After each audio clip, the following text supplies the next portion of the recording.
Good morning, brothers and sisters. I want you to listen to this song. You may sing along. All right, listen to this song.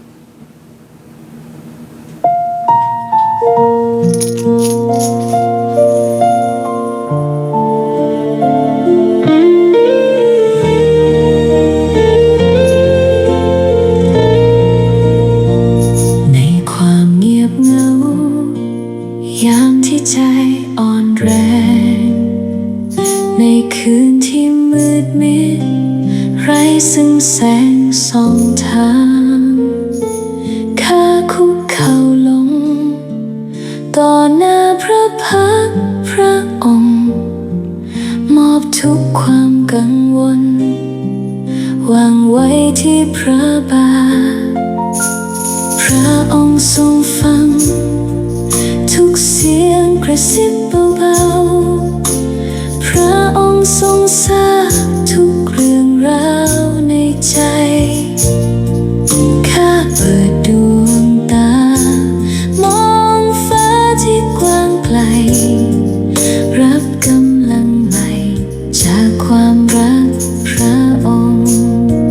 เพราะการอธิษฐานคือสะพานสู่สวรรค์เชื่อมโยงใจฉันเข้ากับพระทัยพระองค์ในความเชื่อวางใจข้าจะไม่หลงทางไปพระเจ้าผู้ทรงเที่ยงธรรมทรงนำหน้าข้าเสมอ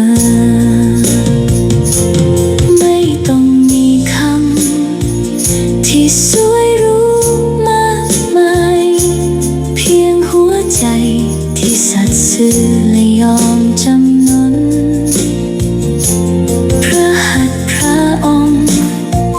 ประคองข้าใน พี่น้องผู้ที่สงวนน้ำ ประทานความชื่นชม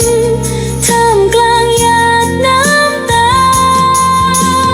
อาเมนข้าเชื่อในพระสัญญาอาเมนพระองค์ไม่เคยทอดทิ้งอาเมนทุกคำอธิษฐานเป็นจริงตามน้ำพระทัยที่ดีเลิศที่สุดข้าจะอธิษฐานต่อไปไม่หยุดยั้ง Yes, Amen. ในความรักพระองค์ตลอดกาล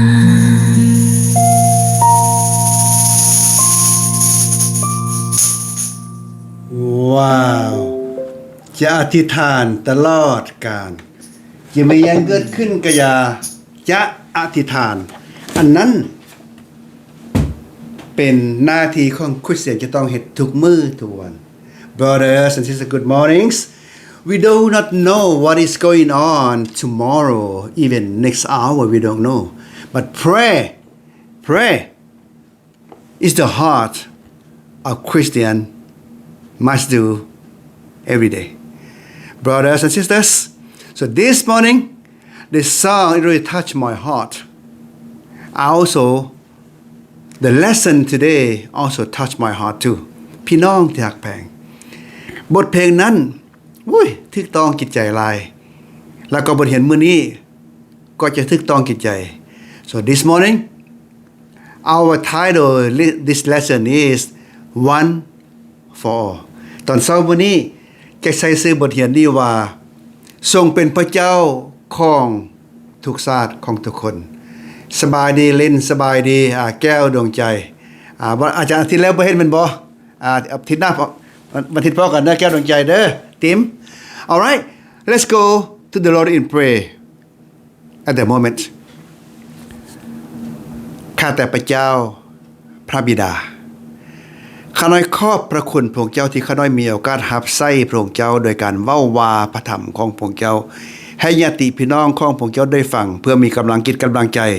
และคนที่บ่ฮู้จักพระนามของพระเจ้าจะมีโอกาสฮู้จักพระนามของพระเจ้าข้าน้อยขอมอบโอกาสตอนต่อไปนี้ ไว้กับพระองค์เจ้าในพระนามของพระเยซูคริสต์เจ้าอาเมนโอเคไปเองตามมื้อนี้พวกเราจะเว้ากันในพระธรรมกิจการบทที่10ข้อ44ถึง46มีแต่ 2-3 ข้อเท่านั้น So open your Bible to the book of Acts chapter 10 verse 44 to verse 46 All right I will read for you in English like this ข้าพเจ้าจะขออ่านภาษาอังกฤษดังนี้ While Peter was still speaking these words I mean God's word the Holy Spirit fell on all who heard the message all circumstances believers who has accompanied Peter were astounded that the gift of the Holy Spirit has been poured out even on Gentile. They were heard them speaking in tongue and exalting God. So then Peter said, Can anyone withhold the water to baptize these people? They have received the Holy Spirit just as we have. So he ordered that they were baptized in the name of Jesus Christ. Then they asked him to stay for another 3 days. ภาษาลาวว่าดังนี้ภาษาลาวได้ว่าในขณะที่ยังเปโตรกำลังก้าวอยู่ในพระวิหารในก้าวในเฮือนของนิโคลัสนั้นพระวิญญาณบริสุทธิ์ได้ลงมาถึงคนทั้งปวงที่กำลังฟังอยู่นั้นภาษาอังกฤษบอกว่าเขาได้ฟังแล้วตอนนี้ว่ากำลังฟังนั้นหมายความว่าผู้ที่ฟังโอเคซึ่งแปลว่าผู้ที่ฟังส่วนพวกลูกศิษย์ที่เป็นฝ่ายพิธีตัดซึ่งหมายความว่าคนยิวที่เอาไปฏิตัดแล้วนั้นได้กับงึดง้อเพราะว่าเป็นยังคืองึดง้อเพราะว่าพระเจ้าได้ทรงพระวิญญาณบริสุทธิ์ให้ลงมาถึงคนต่างชาติเหมือนกันพอตอนแรกเขาคิดว่าโอ้ยพระวิญญาณบริสุทธิ์นี่มีแต่พวกยิวแต่ตอนนี้คนยิวเองเห็นว่าพวกต่างชาติก็ได้รับพระวิญญาณบริสุทธิ์เข้าจึงประหลาดและงึดง้อใจข้อ46เพราะว่าเขาได้ยินคนเหล่านั้นปากภาษาแปลกๆหลังจากเขารับได้พระวิญญาณบริสุทธิ์แล้วนะพวกยิวก็ได้ยินคนเจนทาวคนต่างชาติได้ยินได้เข้าเว้าภาษาแปลกๆและเขาก็ยกย่องสรรเสริญพระเจ้าดังนั้นเปโตรจึงกล่าวกับเขาว่าคนเหล่านี้ได้รับพระวิญญาณบริสุทธิ์แล้วอย่างเดียวกับพวกเขาฉะนั้นบ่มีไผที่จะห้ามให้เขาบัพติศมาด้วยน้ำอันนั้นคือสิ่งที่เปโตรกำลังเว้าจากนั้นบ่มีผู้ใดห้ามเปโตรจึงสั่งเขารับบัพติศมาในพระนามของพระเยซูคริสต์และเขายังได้ขอให้เปโตรพักอยู่หลังจากบัพติศมาแล้วเด้ให้เปโตรพักอยู่อีกทีนั้นอีก 2-3 มื้ออีกต่อไปเพื่อสิทธิ์ซ่อนเขาต่อไปพี่น้องที่รักแพงภาษาอังกฤษว่าดังนี้ While Peter was speaking to Cornelius in his house remember Jews don't go to the Gentile house but this time Peter went to Gentile house Gentile named Cornelius so when he talk about Jesus the Holy Spirit come upon who were listen it mean with the ED we mean already listen already hear the word of God so the Jewish believers were amazed that the Gentile also received the Holy Spirit so Peter ordered them to be baptized in the name of Jesus Christ ในขณะที่เปโตรกำลังเว้าอยู่กับครอบครัวโคเนลัสเกี่ยวกับเรื่องของพระเยซูพระวิญญาณบริสุทธิ์ได้ลงมาถึงเขาผู้ที่ฟังในพี่น้องที่รักแพงเพราะหลายเที่ยพวกเขามาบทพวกเขาก็บ่ได้ฟังบ่แม่นบ่ฮะข้าถามพี่น้องคืนหลายเที่ยพวกเขามาบทพวกเขาก็บ่ได้ฟังแต่ว่าตอนนี้พระวิญญาณบริสุทธิ์ลงมาถึงพวกที่ได้ฟังแต่ผู้ที่เชื่อคือพวกยิวนั้นก็ประหลาดใจได้ที่เขาเห็นคนต่างชาติได้รับพระวิญญาณบริสุทธิ์เพราะว่าในสมัยเดิมนั้นนะพระเยซูคริสต์เกิดมาเป็นคนชาติยิวและจะอวยพรให้ยิวอย่างเดียวแต่ว่าตอนนี้หั่นน่ะข่าวประเสริฐหรือพระพรหรือพระวิญญาณบริสุทธิ์ได้ลงมาถึงคนต่างชาติเช่นเดียวกันดังนั้นเปโตรจึงถามเขาว่าอ้าวเมื่อเขาได้รับพระวิญญาณบริสุทธิ์แล้ว ก็ให้เขารับบัพติศมาโดยน้ำติบ่มีไผห้ามบ่เรื่องนี้นะดังนั้นเมื่อบ่มีไผห้ามเปโตรจึงสั่งเขาให้เตรียมน้ำ But point number one I want to point to you like this brother I have 3 points together on the board here okay ข้าพเจ้ามี3อย่างที่จะบอกกับพี่น้องตอนเช้ามื้อนี้ Point number one God's spirit for all people not just one group พระวิญญาณของพระเจ้าหั่นน่ะรับเอาทุกชาติบ่แม่นแต่ชาติอยู่พี่น้องที่รักแพง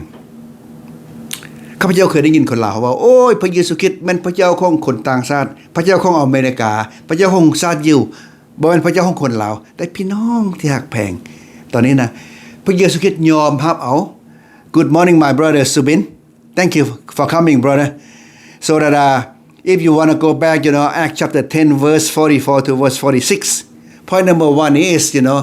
God's spirit is for all people all nation ฉะนั้นพระวิญญาณบริสุทธิ์หรือว่าพระเยซูคริสต์มีไว้สำหรับทุกชาติทุกภาษาพี่น้องจากแผ่นดังนั้นถ้าคนลาวว่าพระเยซูคริสต์บ่เป็นพระเจ้าของคนลาวพระเจ้าของคนลาวแม่นไผพระเจ้าลาวอยู่ไสพี่น้องจากแผ่นพระเจ้าเกิดเป็นชาติลาวมีบ่มีดังนั้นหั่นน่ะพระเยซูคริสต์ทรงเป็นพระเจ้าองค์เดียวพระเล็กพระน้อยเกิดตามบ่ทันบ่นี้หั่นน่ะมันพระธรรมดาแต่อันนี้เป็นทรงเป็นพระเจ้าสำหรับทุกชาติทุกภาษาดังนั้นอันที่1เมื่อเวลาคอนเนลัสเป็นคนต่างชาติเปโตรเข้าไปในเฮือนเพิ่นซึ่งอันหมายถึงว่าพระเจ้าหั่นน่ะเข้าไปหาคนทุกชาติยอมรับเอาคนทุกชาติมาเป็นไผผลของพระองค์เพื่อคนเหล่านั้นจะได้ไปอยู่ฟ้าสวรรค์เพราะว่าพระเยซูคริสต์เป็นเจ้าของฟ้าสวรรค์ Point number 2 The Holy Spirit present confirms that God accepted secular acceptance beside Jews ฉะนั้นพระวิญญาณบริสุทธิ์เสด็จลงมาถึงพวกเขาถึงห้องพวกที่ว่าคนต่างชาตินั้นซึ่งหมายความว่าพระวิญญาณบริสุทธิ์ทรงรับเอาเข้ามาเป็นไผผลของพระองค์เมื่อเวลาเข้ายอมรับฟังพี่น้องที่อยากแปลงอันที่2อยากบอกกับพี่น้องว่าผู้ใดก็ตามพี่น้องอยู่บ้านเมืองใดก็ตามถ้ายอมเชื่อยอมรับฟังพระคำของพระเยซูยอมรับเอาพระองค์นะพระองค์ก็รับเอาคนนั้นมาเป็นไผผลของพระองค์ที่เมืองฟ้าสวรรค์ดังนั้นนะพระเจ้าองค์เดียวเพื่อคนทุกชาติในโลกและคนทุกชาติในโลกนั้นก็เพื่อพระเจ้าองค์เดียวเท่านั้นพี่น้องที่รักแพง one for all and all for one God point number 3 baptism follow faith and the gift of the Holy Spirit บัพติศมาเมื่อรับเสือซึ่งเป็นข้องพระราชทานข้องจากพระวิญญาณบริสุทธิ์ดังนั้นทุกคนรับบัพติศมาแล้วพี่น้องจืออะไรบ่เมื่อเวลาพระเยซูรับบัพติศมาพระเจ้าพระวิญญาณบริสุทธิ์ได้เว้าถึงมาฟ้าสวรรค์นี่แหละคือบุตรที่ฮักของเฮาดังนั้นนั่นแหละเปโตรจึงสั่งให้พวกนี้รับบัพติศมาโดยน้ำพี่น้องที่รักแพงในบทเรียนตอนเช้ามื้อนี้อยากบอกให้พี่น้องฮู้ว่าพระเยซูทรงเป็นพระเจ้าของทุกชาติทุกภาษาทุกประเทศแต่ว่าผู้นั้นจำเป็นต้องฟังพระองค์ซะก่อนรับเชื่อพระองค์จะเป็นพระเจ้าของผู้นั้นและคนมาโบสถ์ก็เช่นเดียวกันพี่น้องที่รักแพงหลายเที่ยเฮามาโบสถ์แต่เฮาบ่ได้ฟังดังนั้นพี่น้องที่รักแพงพระวิญญาณบริสุทธิ์ลงมาสถิตกับผู้ที่ฟังเสียงของเปโตรพระวิญญาณบริสุทธิ์ก็จะลงมาสถิตอยู่กับพี่น้องทุกคนที่ฟังคำเทศนาที่อาจารย์ของพี่น้องเทศอยู่ในโบสถ์ดังนั้นพี่น้องที่รักแพงไปโบสถ์อย่าให้เสียเวลาให้ฟังคำเทศนาแล้วไปปฏิบัติและพระวิญญาณบริสุทธิ์จะลงมาอยู่กับพี่น้อง